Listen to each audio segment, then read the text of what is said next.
Bonjour, c'est Nicolas de Immobilier Compagnie, bienvenue dans cette nouvelle émission. Et dans cette émission, on va voir 4 erreurs qui vous maintiennent dans la pauvreté. Donc ça, c'est le titre de la vidéo que tu vas trouver sur YouTube. Tu tapes 4 erreurs qui te maintiennent dans la pauvreté. Je tiens à te préciser directement que j'ai enlevé le début et la fin. On va se concentrer sur les 4 erreurs. On va travailler sur ce sujet, toi et moi. Tu vas voir que je trouve que c'est très intéressant. D'ailleurs, je te le dis direct, il y a un passage de la première erreur que je vais reprendre et retravailler en short tellement il m'a plu. Comme ça, au moins, tu vois que je m'inspire un peu de ce qui passe pour ce type de raisonnement. Et l'idée, c'est tout simplement de t'aider à réfléchir, toujours en attendant que je sorte mon gros podcast. Je suis vraiment désolé, j'avance à mon rythme, j'ai vraiment pas le choix, mais c'est comme ça. Comme d'habitude, je te rappelle que ce qui m'aide le mieux pour ces émissions, c'est que tu me laisses des étoiles et un commentaire là où tu écoutes le podcast. Parce que ça référence et en plus, ça me fait extrêmement plaisir. Ou alors tu prends le téléphone d'un ami et tu l'abonnes sauvagement à l'émission. Et je t'en remercie si tu l'as déjà fait, ça me fait extrêmement plaisir. Sinon, tu vas sur immobiliercompagnie.com. Dans l'onglet formation, tu cliques, il y a mes formations et tu vas apprendre finalement à trouver des affaires en immobilier et à vivre de ton immobilier. Ou alors, tu vas dans l'onglet livres, il y a des livres, tu cliques et tu les reçois dans ta boîte aux lettres. Ou alors, tu as carrément un onglet coaching, tu réserves un appel avec moi et on travaille sur ton projet. Sans plus de transition, Patrick Magnéto. Erreur 1. Comment avoir plus d'argent ? Le plus gros mensonge en matière de finances personnelles. Laissez-moi vous poser une question. Lequel de ces deux hommes brûle le plus de calories en une seule journée ? L'homme de gauche est un membre de la tribu Hadza qui vit à Savannah en Tanzanie. L'homme de droite vit dans une grande ville et passe la plupart de ses journées assis au bureau ou à la maison derrière un ordinateur. En revanche, un membre de la tribu Hadza est un chasseur-cueilleur, ce qui signifie qu'il doit se déplacer toute la journée simplement pour se nourrir et nourrir sa famille. Vous pensez probablement que celui de gauche brûle plus de calories, non ? Eh bien, ce n'est pas vrai. Les deux brûlent en fait la même quantité de calories, même si l'un est très actif et l'autre pas. Je sais que c'est difficile à croire, mais une étude scientifique réalisée dans la tribu Hadza en 2012 le prouve. Pour comprendre pourquoi c'est le cas, vous devez d'abord comprendre comment votre corps utilise l'énergie. 70 à 90% de l'énergie est utilisée uniquement pour vous maintenir en vie. En d'autres termes, votre métabolisme et le processus de digestion des aliments sont les deux principaux consommateurs d'énergie. D'autre part, l'activité physique ne représente que 10 à 30% de la consommation d'énergie. C'est la raison pour laquelle vous avez du mal à perdre du poids, malgré le fait que vous allez à la salle de sport et que vous restez actif toute la journée. Maintenant, vous pourriez vous demander « Ok, si les deux hommes brûlent la même quantité de calories, alors comment se fait-il que les personnes vivant dans la tribu Hadza soient très minces et en super forme, alors que les personnes vivant dans la société civilisée qui sont assises derrière des ordinateurs sont en surpoids ? La réponse est simple, ils ne mangent pas trop comme la plupart d'entre nous. Pendant des années, on nous a dit que pour perdre du poids, il fallait faire de l'exercice et suivre un régime. Cependant, les recherches menées dans la tribu Hadza prouvent que l'exercice physique n'est pas un outil de perte de poids. C'est un bon outil pour un mode de vie sain, comme le fait d'arrêter de fumer, mais ce n'est pas un outil de perte de poids. C'est votre régime alimentaire qui compte le plus. Pourquoi est-ce que je vous raconte tout cela dans une vidéo financière ? Eh bien, tout comme il existe 2 idées conventionnelles pour perdre du poids, exercice physique et régime, il existe également 2 idées conventionnelles pour économiser plus d'argent, réduire les coûts et augmenter les revenus. Nous venons d'apprendre que pour perdre du poids, l'activité physique ne joue qu'un rôle minime et qu'il faut donc se concentrer sur le 2e régime alimentaire.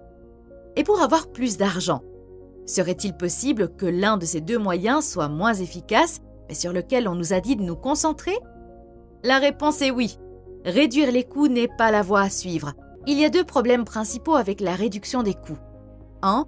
La réduction des coûts a un faible impact, tout comme l'exercice physique a un impact sur la perte de poids. Après tout, il n'y a que peu de choses que vous pouvez réduire. Lorsque vous commencez à aller à la salle de sport, vous perdez quelques kilos assez rapidement, mais ensuite vous stagnez. Une chose similaire se produit avec la réduction des dépenses. 2. Cela ne fonctionne pas du tout pour les personnes à faible revenu. Il y a beaucoup de gens qui ont besoin d'emprunter à la fin du mois pour couvrir leurs dépenses jusqu'à l'arrivée du salaire. Si vous gagnez 1000 $ par mois mais que vos dépenses sont de 1100 $, où pouvez-vous franchement réduire les coûts? Tout ceci ne signifie pas qu'il faille complètement ignorer la réduction des dépenses et ignorer les livres écrits à ce sujet. Non, réduisez les coûts là où vous le pouvez et surveillez régulièrement vos dépenses pour vous assurer que vous ne gaspillez pas d'argent dans des choses inutiles comme des abonnements oubliés. Mais utilisez votre énergie principale pour augmenter vos revenus. Bien sûr, augmenter vos revenus est beaucoup plus difficile que de réduire vos dépenses, mais c'est le moyen le plus efficace. En fait, ce que j'aime avec les exemples qui font réfléchir, c'est que, je ne sais pas pour toi, mais en tout cas ça me fait ça à moi, tu te projettes et tu réfléchis du coup à tes comportements. Et là, ça nous amène sur un sujet que je trouve extrêmement intéressant, c'est la raison qui fait que la plupart des gens vont choisir l'économie comme moyen principal pour s'enrichir, plutôt que l'augmentation de revenus comme moyen principal pour s'enrichir. Pourquoi? Elle l'a très justement dit, c'est par rapport à la facilité. En fait, quand tu gagnes de l'argent, et peu importe ce que tu gagnes, dès qu'il est question de limiter les coûts, modérer les coûts, économiser, mettre de l'argent sur un compte et garder cet argent, c'est relativement facile. Ça ne demande pas de compétences. C'est-à-dire qu'aujourd'hui, ça n'a aucun impact sur ta vie, c'est immédiat et en plus, ça finit par être confortable. C'est-à-dire que tu gagnes 2000 € par mois, tu mets 200 € par mois de côté sur un compte. Demain, tu vas réduire encore tes dépenses en faisant plus attention. Tu vas pouvoir mettre 250 € par mois sur un compte. C'est direct. Il n'y a rien, il n'y a aucune friction entre le moment où tu vas mettre en place l'habitude de mettre les 250 € par mois sur un compte et le fait que cet argent soit sur ton compte. Ça peut être immédiat. Alors, il y a des gens qui vont écouter cette émission et qui vont se dire « Oui, mais moi, Nicolas, je n'ai pas les moyens d'économiser 250 €. » Ce n'est pas la question. Ça peut être 25 €, ça peut être 100 €, on s'en fout. Ce qui est intéressant, c'est de comprendre que en fait, l'être humain n'aime pas la difficulté. Il n'aime pas là où il va y avoir de la friction, de la complexité, où il va y avoir des choses à faire et où en plus, ça lui demande un effort. On est calibré pour s'orienter vers la facilité. C'est comme ça. Tu peux ne pas être d'accord avec ce que je viens de dire, pourtant réfléchis-y une seconde, tu verras. On va toujours tenter, essayer de faire ce qui est facile. On est fait comme ça. Et c'est amusant parce que le problème de l'économie, comme je le répète tout le temps, c'est qu'en fait, ça va te durer toute ta vie. C'est-à-dire que tu n'auras aucun changement de vie à aucun moment. Il ne va jamais rien se passer pour toi qui va faire que tu vas pouvoir apprécier à un moment donné ta vie. Parce que malheureusement, si tu économises 250, 150 € par mois, même 100 € par mois, et même peu importe ton salaire, je ne sais pas si tu te rends compte, mais ça va aller extrêmement lentement. D'autant que dès qu'il va y avoir des aléas, la somme, et peu importe le montant que tu vas avoir sur tes comptes, va se réduire drastiquement. Ça veut dire qu'en réalité, c'est risqué, bien plus que ce que tu l'imagines. Et en plus, c'est tellement long que finalement, dès qu'il t'arrive le moindre problème, tu perds tout. Et je voudrais m'arrêter quelques secondes là-dessus. Imaginons que tu sois un salarié et que tu aies réussi à économiser 30 000 €. Tu as une voiture, tu as une maison, tu as une famille, tu as ta voiture à crédit, ta voiture tu l'as achetée cash et tu as un travail, tu as un crédit qui prend moins de 30% de tes revenus, donc tu as bien acheté, on va dire que, allez, vous êtes un couple, vous gagnez 4 000 € par mois, vous avez 50 000 € même sur un compte d'épargne de côté, tu as une voiture par personne et une maison dont tu es propriétaire. Écoute bien, je ne te le souhaite pas, mais écoute bien ce que je vais te dire. Tes 50 000 € et ton mode ou ton processus d'économie, c'est la pire décision de ta vie. Parce que regarde, tu as un problème sur ta voiture, tu dois la changer. Ou même pire, regarde comme moi, tu as une voiture qui fonctionne, mais tu as un accident, tu as raison, mais l'assurance te rembourse tellement peu d'argent que finalement, en fait, c'est toi la victime. C'est-à-dire que tu as raison, mais la situation de ton véhicule fait que tu n'as pas assez d'argent pour te racheter le même véhicule à la même valeur, ou alors tu tapes dans tes économies. Donc déjà, tu dois te racheter une voiture, allez, 20 000 € qui partent, et c'est relativement facile. Derrière, il ne te reste plus que 30 000 €. Tu as un problème sur ta maison où tu es propriétaire, tu as 10 ou 15 000 € de travail, tu n'as quasiment plus d'épargne. De tes 50 000 €, il te reste 15 000 €, et quand ce n'est pas plus, parce que selon la nature des travaux que tu as à faire, ça peut te prendre plus d'argent.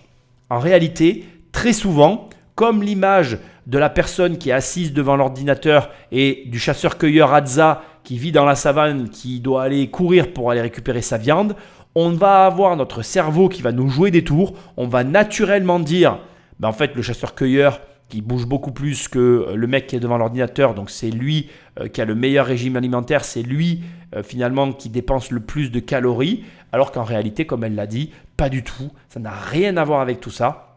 La vérité, c'est que les deux dépensent la même chose et que celui qui va avoir le meilleur rapport, on va dire mouvement, sport, calories ingérées, c'est le chasseur-cueilleur parce qu'en fait, sa nourriture au départ, elle est plus pauvre en calories, il a moins accès à des produits de mauvaise qualité, là où la personne devant son ordinateur, en plus d'être sédentaire, elle va manger n'importe quoi et c'est le cumul des deux au quotidien, sur une longue période de temps, qui va produire le résultat que l'on constate, c'est-à-dire le chasseur-cueilleur, il est en forme, il est athlétique, il est élancé, et le mec devant l'ordi, il est plutôt fat, il est plutôt mou, parce qu'en fait, ça fait des années que ça dure et que c'est comme ça qu'en fait, au final, l'écart se creuse. C'est pareil entre les riches et les pauvres. Quand tu regardes quelqu'un qui a de l'argent, ça fait des années qu'il a une discipline, une conduite, un comportement qui l'a amené au résultat que tu observes. Sauf que toi, tu éludes les années de discipline et de travail qui l'ont amené à ce résultat. Tu ne regardes que le résultat. Et à l'opposé, tu fais la même chose pour toi et tu dis... c'est scandaleux, le riche il a un plus gros revenu, il a ceci, il a cela, sauf que quand tu regardes en détail, si tu regardes le parcours de vie, là tu vas te rendre compte qu'en fait il n'y a pas eu simplement, on va dire un avantage au départ, il y a eu de la discipline, du travail, des comportements, des choix aussi qui sont différents et qui amènent au résultat que tu observes. Et en fait, se fier à son raisonnement, se fier à ce que l'on voit, se fier à ce que nous dicte la société, parce que ça aussi, ça nous joue des tours, c'est une énorme erreur. Parce qu'au final, non seulement ça trompe ton jugement, tu as un mauvais jugement sur la situation, mais le fait que tu aies un mauvais jugement, ça te donne une mauvaise réflexion. Du coup, si tu dois prendre des décisions, ton postulat de départ est faux, et du coup, tu t'éloignes encore plus du sujet. Et c'est la catastrophe pour moi, mais c'est la réalité. Le fait est qu'on se retrouve après dans des situations où tu as des sociétés entières qui te disent qu'on ne peut devenir riche qu'en héritant. C'est d'une tristesse sans borne en fait. C'est même pire que tout. Penser comme ça, c'est se tirer une balle dans le pied, c'est se priver avant même d'avoir commencé de l'opportunité de peut-être réussir. Et ça peut même tuer une carrière. Moi, j'aime toujours poser cette question, mais est-ce que tu souhaites du mal à tes enfants ?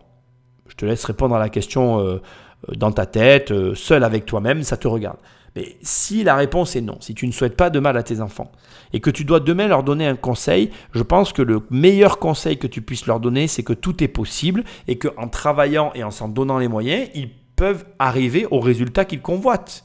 Donc si tu as cette attitude bienveillante envers tes enfants, en te disant qu'à un moment donné, à ton gamin, quand même, tu vas lui laisser l'opportunité et de rêver et d'essayer de gagner de l'argent en lui véhiculant une bonne image derrière tout ça pour qu'il ait au moins sa chance, ça serait quand même pas mal que tu te laisses la chance à toi-même. Non, tu crois pas? Parce que là où le bas blesse, à mon sens, c'est qu'il y a trop de gens qui sont dans des situations où finalement ils ne croient plus en rien, ils véhiculent cette image autour d'eux et ils tuent dans l'œuf des carrières et des projets pour leurs proches. Alors que s'ils avaient eu un comportement différent, ils les auraient encouragés et ça aurait amené à un résultat, à mon humble avis, totalement différent. Et j'aimerais que tu y réfléchisses.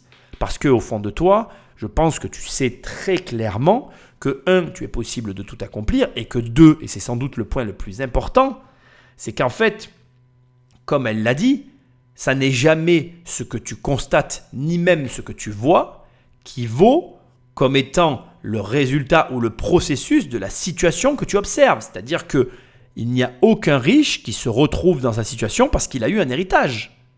Comme elle le dit, elle aussi, et je te le rappelle parce que tu le sais au fond de toi, tu donnes la même somme à 3 enfants, tu reviens dans 10 ans, il n'y en a aucun des 3 qui est dans la même situation.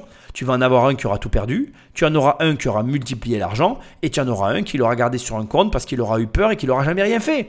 Et il y aura d'autres scénarios que j'oublie parce que, en fait, il y a autant de personnes que de possibilités, il y a autant de personnes que de scénarios et au final, personne ne peut savoir. Et l'héritage ou je ne sais quel avantage qu'aurait pu avoir je ne sais quelle personne n'est absolument pas gage du résultat que tu observes. Mais à aucun moment.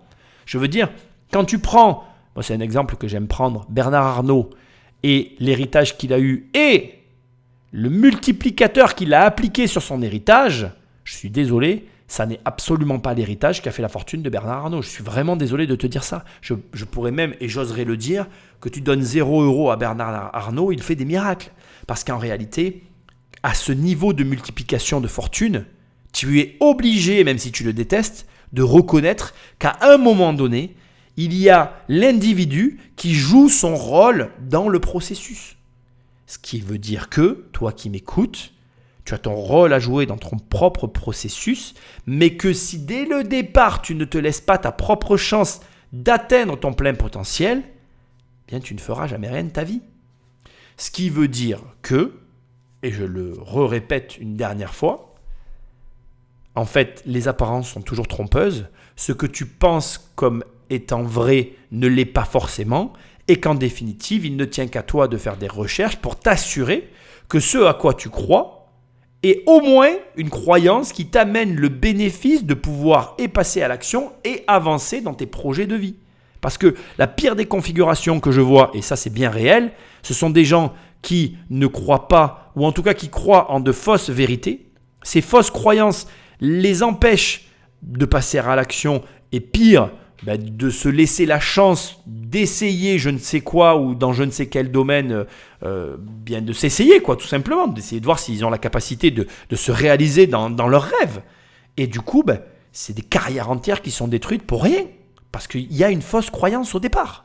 Parce que tu crois que le chasseur-cueilleur, de par sa situation, est maigre, alors que pas du tout. Et franchement, ça vaut le coup de faire des recherches, de réfléchir, de travailler, parce que c'est souvent en partant de postulats sur lesquels on a un a priori que l'on se rend compte de l'erreur dans laquelle on s'est engagé au départ. Et je te souhaite vraiment de ne pas rester sur tes a priori, ce serait dommageable. Le terme est justement choisi. Erreur numéro 2, l'épargne est pour les pauvres, l'investissement est pour les riches.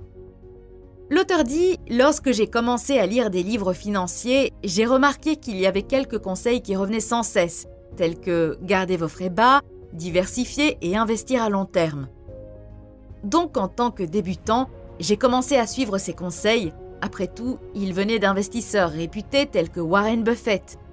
Ces conseils n'étaient pas incorrects, mais ils m'ont fait me concentrer sur les mauvaises choses.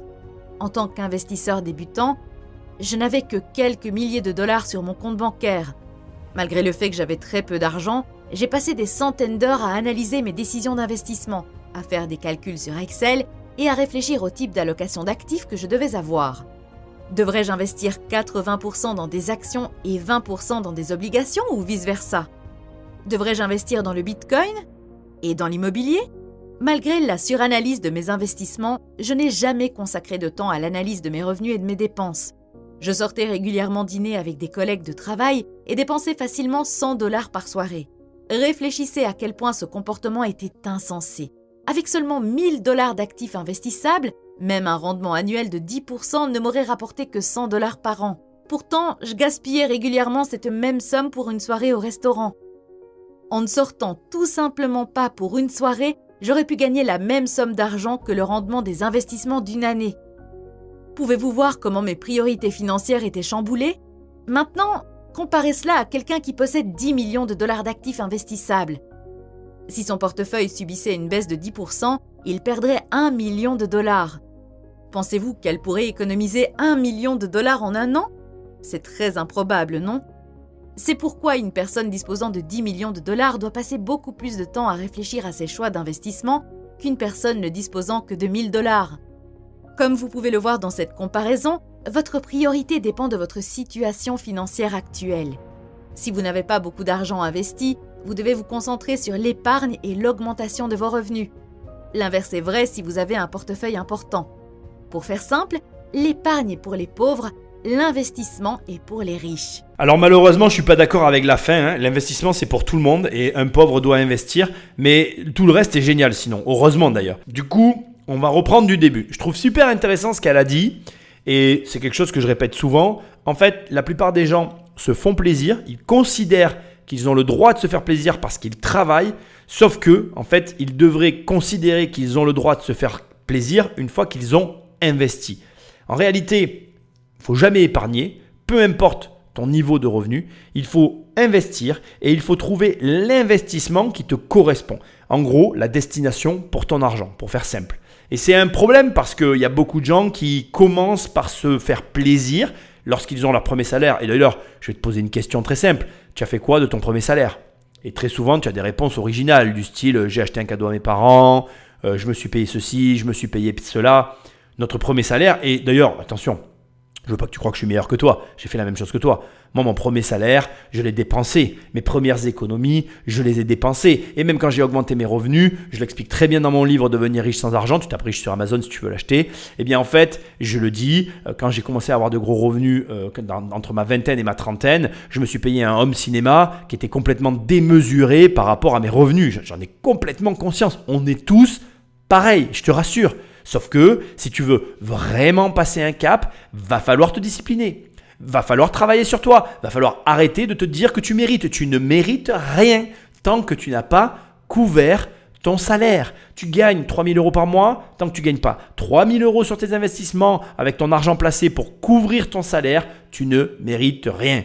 C'est aussi simple que ça. Et l'étape d'après, je te le donne en 1000, je le répète tout le temps, c'est les 10 000 € par mois. Et c'est tout. Et là non plus, je serais tenté de te dire que tant que tu les as pas, tu mérites rien en fait. Si tu étais excessif et concentré comme je suis en train de te le décrire, eh bien tu serais surpris de la vitesse à laquelle ça pourrait aller. Sauf que la vérité, c'est que la plupart des gens ne sont ni disciplinés, ni concentrés à ce point et que finalement ils vont l'être pendant quelques semaines.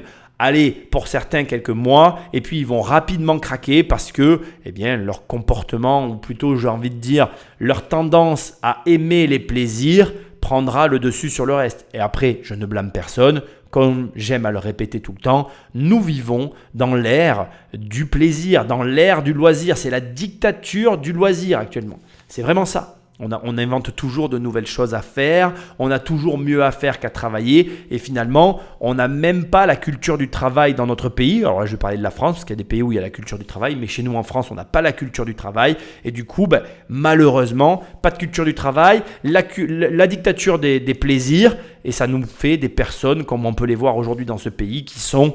Je ne sais pas comment dire, mais qui ont des problèmes avec les riches. Voilà, je vais dire ça comme ça, c'est plus élégant et tu comprendras, ou en tout cas, tu verras l'allusion que je suis en train de faire. Et le problème, il est là. Il est que il faut que tu t'intéresses à l'investissement, mais il ne faut pas que tu y passes des heures. Tu passes tes mouvements, tu mets en place une discipline, tu t'y concentres, tu trouves un domaine qui te passionne. Moi, ça a été l'immobilier, mais si mes podcasts et tout ce que je te partage te fait t'intéresser à la bourse et que tu investis et que tu t'épanouis dans la bourse, mais je serais hyper heureux pour toi. C'est ce que je te souhaite, j'aurais réussi mon taf. Moi, mon rôle, c'est très clair dans ma tête, c'est de te faire investir. Parce que la meilleure de tes dépenses sera toujours pire que le pire de tes investissements. Et tu peux me faire le pire investissement du monde, à l'arrivée, tu auras toujours de l'argent à récupérer, alors qu'à l'opposé, la meilleure de tes dépenses, à l'arrivée, tu ne vas rien récupérer, même pas la fraction de l'argent que tu auras mis, même pas un quart de l'argent que tu auras mis dans le projet. Alors, il arrive parfois, je veux quand même le dire, que certains investissements produisent le même résultat, mais c'est extrêmement rare. Et de toute façon, je suis quand même convaincu que la meilleure de tes dépenses sera toujours pire que le pire de tes investissements. Donc bref, ce que j'essaye de te dire, c'est que comme ça a été très justement dit, il faut arrêter de croire et de penser que l'investissement c'est pour les riches et que l'épargne c'est pour les pauvres. Pas du tout. Tout le monde peut investir à son échelle. Moi, le meilleur exemple que j'ai à donner, c'est qu'il existe ce qu'on appelle des penny stocks. Ce sont des actions à 1 euro, à 1 dollar, un penny, tu vois. C'est des actions qui coûtent vraiment pas cher. Et quand tu n'as pas d'argent, tu achètes ça. Au pire du pire du pire, tu achètes des penny stocks et c'est tout. Tu vas pas me faire toute une histoire, tu vois ce que je veux dire? Et donc, à l'arrivée, moi, ce que j'essaye de te dire ici, c'est que je ne suis pas d'accord avec elle. Il faut absolument investir ton argent et l'image qu'elle montre de la personne qui a 10 millions d'euros, ça te montre l'impact que ça peut avoir sur ta vie. Gère tes finances comme si tu avais 10 millions d'euros et tu n'accepterais pas de perdre 1 million d'euros pour une connerie que tu te payerais à la va-vite dans la rue. C'est-à-dire que si demain tu gérais un portefeuille de 10 millions d'euros et que tu essayes de le gérer de sorte que ce portefeuille augmente d'année en année, tu ne dépenserais pas 10% de ce portefeuille dans de la merde. Tu ne dépenserais pas 10% de ton portefeuille dans un resto. Pourtant, c'est ce que tu fais avec ton argent quand tu gagnes 1000 balles. Donc c'est là où tu vois bien que tu as déjà en toi les prémices du bon sens de la gestion de l'argent. Et c'est simplement parce que tu ne considères pas l'argent que tu possèdes comme des sommes d'argent suffisantes pour atteindre les niveaux que tu vises qu'en fait tu fais n'importe quoi avec ton argent. Donc je vais t'inviter à te comporter avec ton argent comme si tu avais 10 millions d'euros. Et si tu avais 10 millions d'euros, tu accepterais d'aller au restaurant que pour dépenser 0,01% de ta fortune. Donc, ça te montre que quand tu as une petite somme, tu dois être presque fou dans ta gestion de tes finances. Puisqu'en réalité, dès que tu commences à te payer des trucs, en fait, tu n'en as pas les moyens. Donc, comme j'aime à le dire, tu ne le mérites pas. Donc, tu ne le fais pas. Et tu te concentres, comme elle le dit très justement, sur l'augmentation de tes revenus jusqu'à ce que ces revenus atteignent un seuil convenable pour pouvoir dépenser ton argent, entre guillemets, n'importe comment, comme tu l'entends, ou dans des hobbies ou des passions, certes déraisonnables, mais pour lesquels tu as les moyens. Et c'est ça le sujet. Il y a beaucoup de gens qui dépensent de l'argent pour des hobbies pour lesquels ils n'ont pas les moyens. Et c'est ce qui fait que pour moi, ils ne méritent pas les dépenses qu'ils s'octroient. Donc réfléchis à ton argent différemment et ne le dépense plus n'importe comment. Voici une question que vous pourriez vous poser. Comment puis-je savoir si c'est le moment de me concentrer sur l'épargne ou l'investissement ? Voici une méthode simple. Tout d'abord, déterminez le montant que vous pouvez épargner confortablement au cours de l'année à venir. Par exemple, si vous prévoyez d'épargner 1 000 $ par mois, votre épargne prévue pour l'année entière devrait être de 12 000 $. Ensuite, déterminez ce que vos investissements devraient vous rapporter l'année prochaine. Par exemple, si vous avez investi 10 000 $ et que vous prévoyez un rendement de 10%, le rendement attendu de vos investissements est de 1 000 $. Enfin, comparez ces deux chiffres et concentrez-vous sur ce qui est le plus élevé. Si votre épargne attendue est plus élevée, comme dans l'exemple que je viens de donner, alors vous devez vous concentrer davantage sur l'épargne et l'ajouter à vos investissements. En revanche, si c'est le contraire, vous devez passer plus de temps à réfléchir à la manière d'investir ce que vous avez déjà. Si les chiffres se situent dans une fourchette similaire, alors vous devriez vous concentrer sur les deux. La règle générale est qu'en vieillissant, vous devez vous concentrer sur vos investissements plutôt que sur votre épargne. En effet, plus vous serez âgé, plus vous aurez investi d'argent, ce qui signifie que le rendement de vos investissements sera supérieur à celui de votre épargne. L'épargne est très importante au début de la vie, mais plus tard dans la vie, les investissements dominent. Non, en fait, les investissements, ça domine tout le temps. Alors après, sa méthode, elle est intéressante, hein, tu peux la faire. Hein, moi, je te donne mon opinion et après, c'est à toi de prendre tes décisions. Comme j'aime à le répéter tout le temps, tu m'entends et tu t'écoutes toi. C'est-à-dire que c'est ça qui est intéressant, et y compris avec ces émissions, c'est que tu as des avis divergents et c'est à toi de te forger ta propre opinion. L'épargne, ça ne sert à rien en fait. Puisque, et tu l'as bien vécu maintenant avec le Covid, tu peux avoir une déflation, une inflation. Alors la déflation étant la pire des configurations, bien sûr. Hein. Les gens ont peur de l'inflation. L'inflation n'est jamais un problème, puisqu'en fait l'inflation, c'est tout simplement la montée des prix, mais tu peux augmenter tes revenus. Alors, je sais qu'il y en a qui vont hurler quand je vais dire ça. Oui, mais c'est pas aussi facile. Non, mais d'accord, c'est pas aussi facile. Mais justement, l'investissement, ça sert à ça. Tu investis et tu augmentes tes revenus. Point, c'est tout. Je suis désolé, mais c'est pas plus compliqué non plus que ce que je suis en train de dire. Mais bref.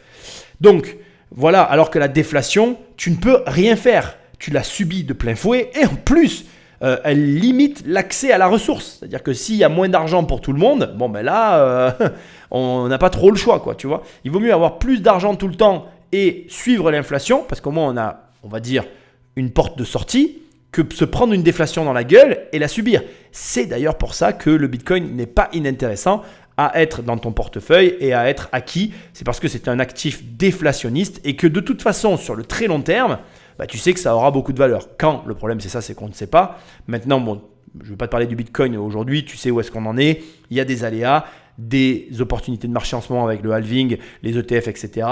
Tu te débrouilles, en tout cas, tu as compris ce que je voulais te dire. Bon, revenons à ce qu'elle a dit. Tu ne dois pas, à mon sens, opposer l'épargne à l'investissement, mais plutôt pour les personnes qui ont le moins d'argent, effectivement, on va dire, mettre un petit peu d'argent à gauche pour amorcer la pompe des investissements. Moi, en tout cas, c'est tout ce que je tolère. Pour moi, l'épargne, c'est quoi ? C'est de l'argent qu'on laisse sur un compte et que l'on garde sur un compte. Voilà, c'est de l'épargne. Je n'en ai pas, ça ne m'intéresse pas, je trouve ça nul et je ne vois pas à quoi ça sert. Mais par contre, avoir des sommes d'argent que tu conserves dans le but de investir, dans le but de acheter quelque chose sur lequel tu vas avoir une connaissance et spéculer. Bref, avoir une somme qui a un objectif, donc qui n'est pas sur un compte épargne, qui n'est pas bloqué, qui est disponible, ça c'est utile. C'est mon opinion. Maintenant, opposer l'épargne à l'investissement, je ne comprends pas. Et pour moi, l'épargne, donc en tout cas la somme que tu conserves en vue de faire quelque chose avec, c'est ça qui est utile et c'est ce que tu dois faire. C'est une subtilité que beaucoup de gens ne comprennent pas, mais qui est pourtant pour moi importante à conserver dans sa tête. Maintenant, il faut que les choses soient très claires. Moi, mon objectif et ce que je pense que tu dois faire, c'est investir. Et pour ça, tu dois développer des compétences. Et c'est tout. Il n'y a rien d'autre à ajouter. Si tu as des compétences en investissement, tu sauras quoi faire avec ton argent. Si tu n'as pas de compétences en investissement, tu épargnes ton argent. Et du coup, ça te situe dans cette histoire. Erreur numéro 3. Combien devez-vous épargner ? Si vous commencez à chercher quel est le montant que vous devriez épargner, vous trouverez rapidement des conseils tels que épargnez 20% de vos revenus, 10% de vos revenus doivent être consacrés à l'épargne, ou vous devriez avoir épargné tel montant à tel âge et tel autre à tel âge. Ces conseils posent 2 problèmes majeurs. Premièrement, ils supposent que les personnes de tous les niveaux de revenus ont la capacité d'épargner au même rythme, ce qui n'est pas le cas. Par exemple, aux États-Unis, les personnes faisant partie des 20% de revenus les plus faibles n'épargnent que 1%, alors que les personnes faisant partie des 20% de revenus les plus élevés épargnent environ 24% de leurs revenus annuels. Le deuxième problème est qu'il suppose que le revenu est relativement stable dans le temps, ce qui n'est pas le cas. Par exemple, lorsque vous êtes célibataire, la stabilité de votre revenu dépend principalement de vous. Mais une fois que vous vous mariez, ce n'est plus une seule personne, vous, qui doit s'inquiéter de perdre un emploi, mais 2 personnes. Le revenu devient donc plus instable lorsque vous passez d'un ménage à un seul revenu à un ménage à 2 personnes. En outre, vos revenus et vos dépenses fluctuent à différentes étapes de votre vie, c'est pourquoi il est très difficile de s'en tenir à un seul montant statique tel que 20%. Par exemple, lorsque j'étudiais à l'université, je travaillais également dans une entreprise. Comme j'étais étudiante, je pouvais loger dans un dortoir, dans une chambre partagée et manger à la cafétéria de l'université à un prix assez bas. Je pouvais donc facilement économiser 50% de mes revenus. Mais une fois mariée et installée dans un appartement, je ne pouvais économiser que 3% au maximum. Je me suis sentie mal à l'aise parce que je ne pouvais pas épargner autant qu'avant et c'est l'un des plus gros problèmes que pose le fait de s'en tenir à un taux d'épargne fixe. Si la vie est dynamique, pourquoi le taux d'épargne devrait-il être statique ? C'est pourquoi le meilleur conseil d'épargne est d'épargner ce que vous pouvez. Si vous êtes célibataire et pouvez épargner 40%, alors épargnez 40%. Si vous êtes marié et avez des enfants et ne pouvez épargner que 2%, alors épargnez 2%. Si vous suivez ce conseil, vous serez beaucoup moins stressé et beaucoup plus heureux. En général, l'argent est un sujet stressant pour de nombreuses personnes et l'un des facteurs de stress financier les plus courants est de savoir si j'épargne suffisamment ou non. La leçon numéro 3 est donc d'épargner ce que l'on peut. Et si vous voulez savoir combien vous devriez épargner à un moment précis de votre vie, il vous suffit de déduire le total des dépenses du total des revenus et ce qui reste est votre épargne. Ce qu'il y a de bien, c'est qu'on est au moins d'accord sur un point. Moi aussi, je n'aime pas les règles. C'est-à-dire quand on te dit tu dois épargner tant, tu dois épargner tant.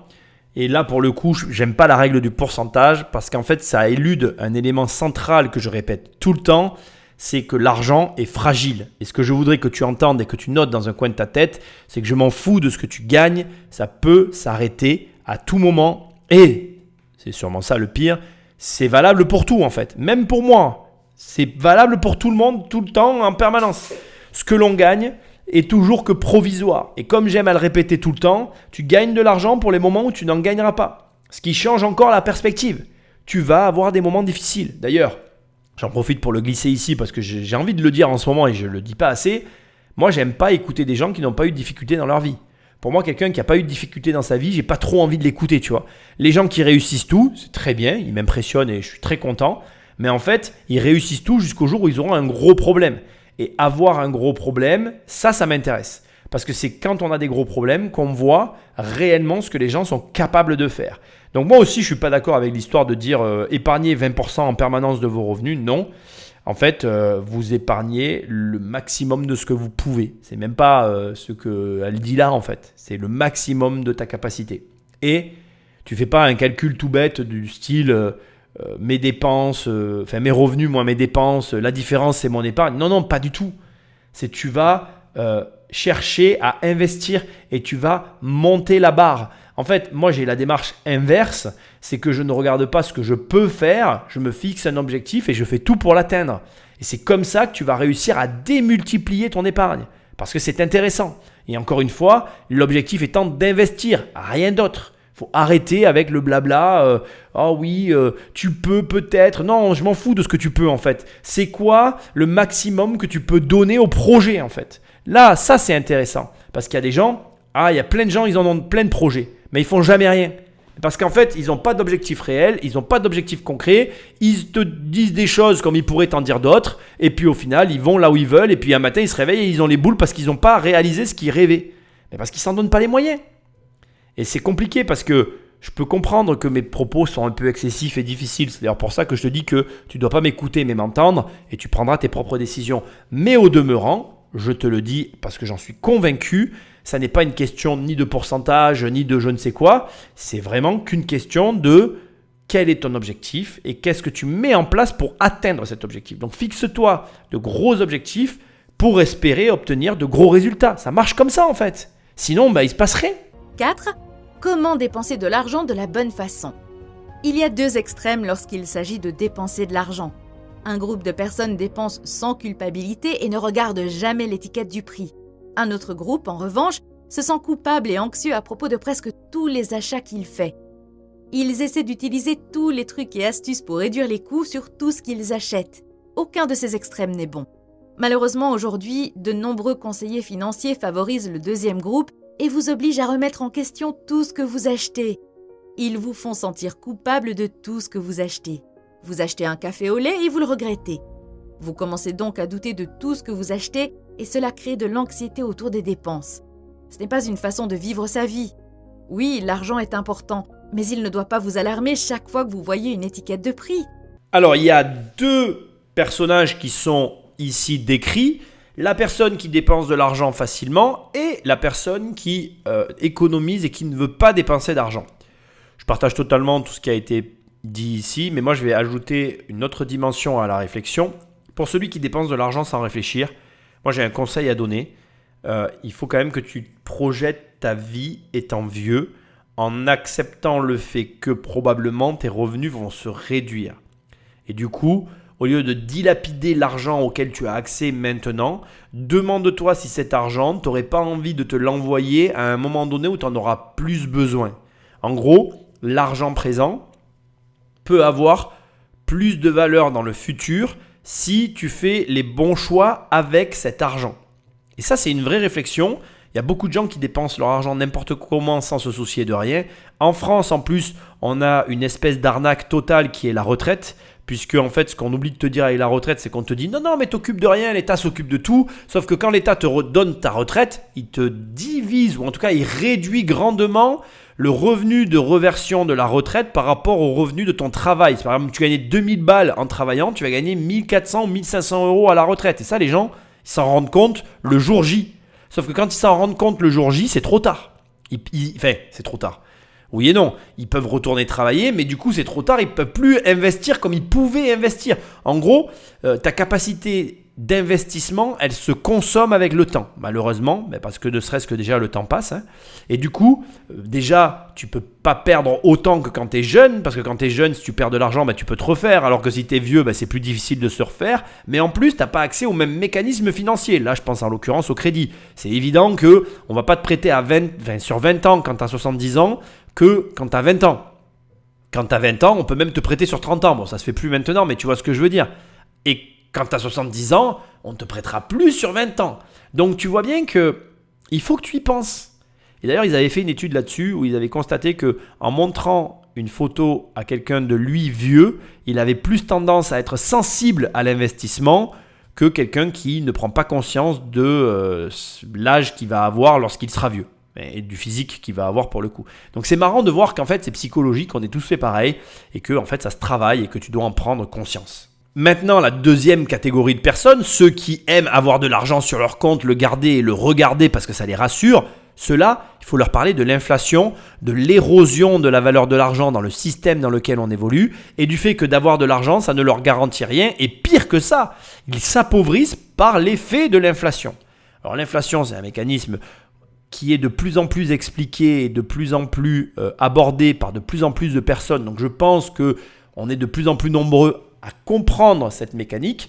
Je pense aussi que le Bitcoin, les crypto-monnaies, de manière générale, mais plus spécifiquement malgré tout le Bitcoin, ont bien fait comprendre et nous ont montré que toute une tranche de la population comprend parfaitement ce qu'est l'inflation.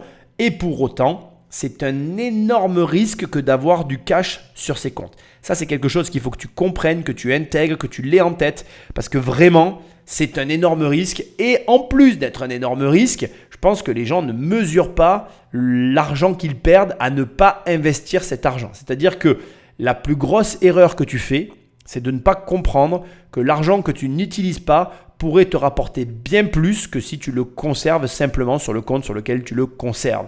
Et ça, il faut que quelqu'un te le montre. C'est important, je pense, d'en comprendre la mécanique, mais malheureusement, je suis quand même conscient de ce dernier élément. Je crois qu'il n'y a que si on éprouve réellement le gain de l'investissement que l'on comprend la perte que l'on a subie si l'on n'a jamais investi son argent.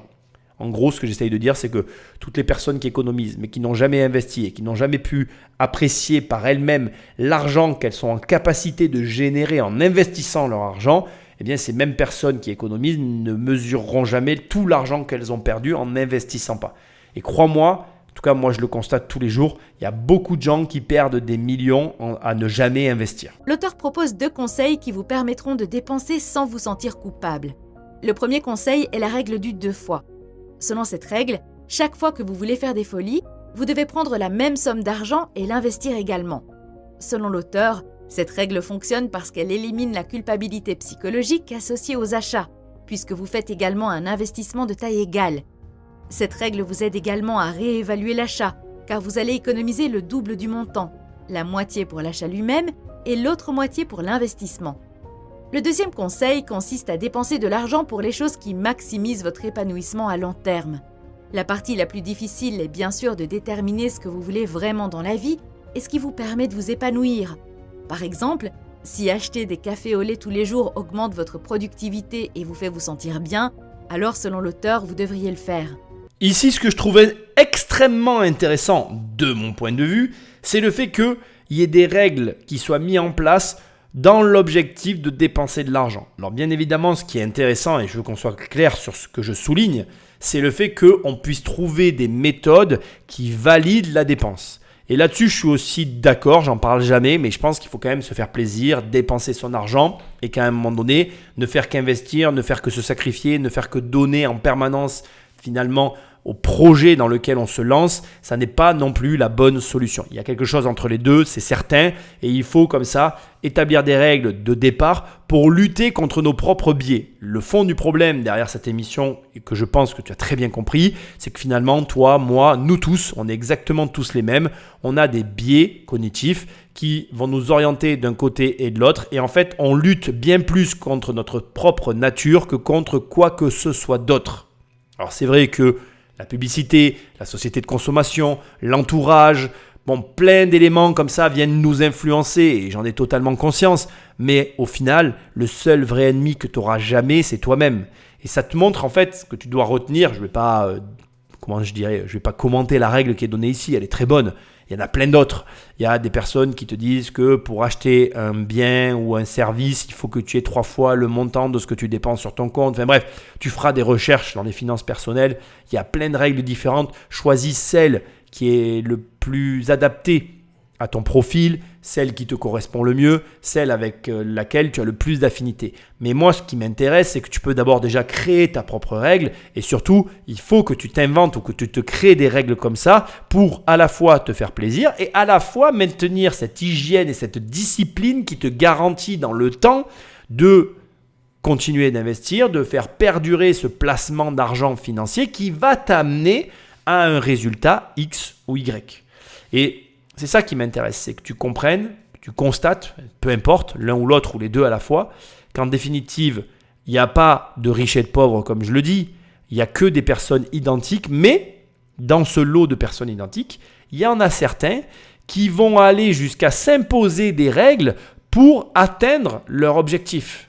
En gros, ce que j'essaie de te dire, c'est qu'on a tous les mêmes défauts, les mêmes travers, mais il y en a qui, pour pas que ces travers prennent le dessus dans leur quotidien, vont s'imposer une manière de fonctionner qui va leur garantir d'atteindre l'objectif qu'ils se sont fixés. Et c'est ça le jeu auquel tu joues. C'est simplement d'atteindre l'objectif que tu t'es fixé avec les outils auxquels on a tous accès. Et tu as accès à ces outils. Tu peux définir à partir de maintenant cette règle qui consiste à dire je veux acheter un iPhone à 1200 balles, j'investis 1200 balles dans les actions Apple. J'ai pas 2400 € à sortir là maintenant tout de suite, je ne peux pas acheter l'iPhone en fait. Et là tu te rends compte qu'en fait en fonctionnant comme ça, il se passe quelque chose de magique. Il se passe que tu ne peux pas acheter tout ce que tu veux. Tu vas au restaurant, tu veux dépenser 200 balles au restaurant, il faut que tu sortes 200 balles pour investir derrière. Et du coup, tu vois bien que la mécanique, elle se met en place et elle t'oblige finalement soit à reporter la sortie. Je ne peux pas y aller cette semaine, mais si je gère un peu mes finances, je peux y aller la semaine prochaine parce que je peux sortir mes 400 balles. Et du coup, elle te donne une hygiène. Je sors, je dépense, mais j'investis en même temps, je contrebalance et du coup, je gagne sur les deux tableaux.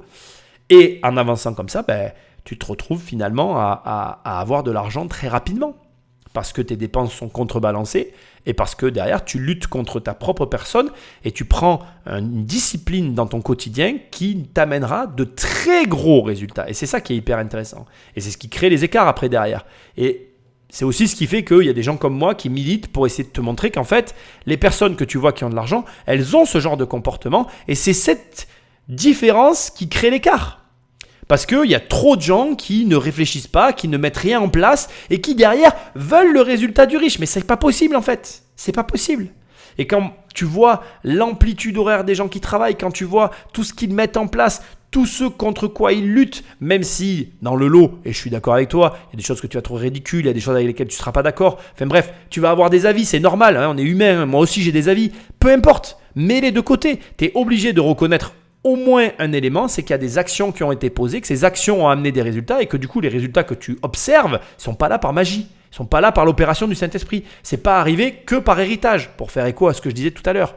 Tu vois ce que je veux dire ? Un dernier conseil sur les dépenses, très similaire à celui dont nous venons de parler, provient de l'un de mes auteurs préférés, Ramit Sethi. Son conseil est le suivant. Dépensez de manière extravagante pour les choses que vous aimez et réduisez impitoyablement les coûts pour les choses que vous n'aimez pas. Je t'ai laissé ce dernier petit conseil bonus pour jouer à un petit jeu avec toi, mais très rapide par rapport au conseil précédent. Quel est le point commun entre ce conseil et le conseil d'avant ? C'est-à-dire que ce conseil-là et le conseil d'avant. Le conseil d'avant, c'était donc quand tu as une dépense, tu proportionnellement investis la même somme dans une action, de l'immobilier, enfin bref, tu m'as compris. Donc, tu achètes une bagnole à 50 000 €, tu achètes un appartement à 50 000 €, tu vas au restaurant pour 200 balles, tu achètes pour 200 balles d'actions. Et là où on te dit, vas-y, lâche-toi sur ce que tu aimes, mais par contre, si tu te lâches sur ce que tu aimes, tu vas venir réduire drastiquement tes dépenses en contrepartie. Quel est, à ton avis, le point commun de ces deux conseils qui sont très intéressants d'ailleurs, et ça te montre, comme je te l'ai dit tout à l'heure, qu'il y avait plusieurs règles que tu pouvais appliquer. Il suffit juste que tu trouves celles qui te plaisent. C'est très simple, je te le donne la réponse. C'est la contrepartie, la contrebalance, c'est finalement le plus et le moins. C'est, je pourrais aller même jusqu'à pousser le vice à dire un petit peu comme un calcul comptable. Tu sais que sur une compta, quand tu as un plus d'un côté, tu dois avoir un moins de l'autre côté. Fait qu'en gros, tu dois avoir une balance qui s'effectue d'un côté et de l'autre pour que la comptabilité tombe juste à la fin. Bon, là, je suis un peu dans des notions comptables. Tu feras des recherches. Je ne vais pas aller plus loin. Le but, c'est pas de te perdre, mais bien de te transmettre un message très simple. C'est que ce système de contrebalance, c'est un système que tu retrouveras beaucoup dans tous les systèmes de finance qui doit te porter à réfléchir sur ta manière de vivre. La plupart des gens ne contrebalancent jamais. Réfléchis-y, tu verras. Observe-le, tu verras. Je t'invite vraiment à le faire. Quand tu vas observer des personnes autour de toi qui vont avoir des comportements et derrière des, je dirais, doléances par rapport aux riches ou en tout cas une forme d'animosité, je te prie, s'il te plaît, de poser des questions Et tu observeras, comme je suis en train de te le dire, que ces personnes n'ont aucune notion de contrepartie, de balance ou de quoi que ce soit. C'est-à-dire qu'ils dépensent leur argent et ça s'arrête là. Sauf que, je te le dis, non seulement ça n'a jamais fonctionné, mais ta génération, si tu es plus jeune, et ma génération d'ailleurs, l'époque dans laquelle on vit, ne nous permet plus de vivre comme ça. Malheureusement, alors après tu peux me dire « Ah oui, mais c'était mieux avant, gna gna gna gna gna gna gna ». Ok, pas de problème, on peut en débattre tant que tu as envie. Le fait est que malheureusement, c'est comme ça. D'accord ou pas d'accord, c'est la vie dans laquelle on se trouve actuellement. Elle est devenue chère, elle est devenue complexe, elle est devenue aussi violente et hostile. Je n'ai pas de problème à le reconnaître. Et du coup, elle t'oblige à plus réfléchir, elle te pousse à avoir des comportements différents. Et aujourd'hui, si tu ne contrebalances pas tes dépenses avec quelque chose de l'autre côté, tu ne t'en sortiras pas. Et je t'invite encore une fois à observer autour de toi. Tu seras au regret de constater, tu te diras « Putain, l'abruti, il avait raison !» En parlant de moi, il a raison, il contrebalance jamais. Parce qu'en fait, les gens d'abord n'ont jamais cette notion en eux, mais en plus de ne pas avoir cette notion, ils ne se posent même pas la question. Ils se payent des dépenses extravagantes et derrière, il n'y a rien. Parce que qu'on soit bien d'accord, Ramit Sethi, il n'est pas en train de te dire économise de l'argent pour te payer ce qui te plaît. Il ne dit pas ça. Il dit si tu te payes quelque chose qui te plaît, dépense au-delà du raisonnable. Donc il te pousse déjà à aller dépenser plus que ce que tu avais prévu. Par exemple, tu veux acheter, moi j'en sais rien, tu veux te payer un voyage. Tu as 5 000 € de budget. Ben vas-y, craque 8 000 balles dans le voyage. Va chercher les 8 ou 10 000 €. Va prendre le voyage du dessus. Par contre, derrière, ne te contente pas simplement d'économiser. C'est pas ça qu'il dit. Il dit, sois drastique. Traque toutes tes dépenses. Élimine, supprime, contrebalance. Et là, tu comprends la mécanique. Elle consiste à dire, je me mets en face d'une dépense supérieure à ce que je suis capable d'assumer pour comprendre ce qu'il faut pour avoir de l'argent. Là, il y a un but psychologique qui consiste à dire, vas-y, fais-toi une très belle récompense d'abord pour déjà t'envoyer un shot de dopamine et pour te donner envie d'aller rechercher la même chose une deuxième fois derrière. Du coup, tu vas aller te bouger les fesses parce que tu vas vouloir le revivre.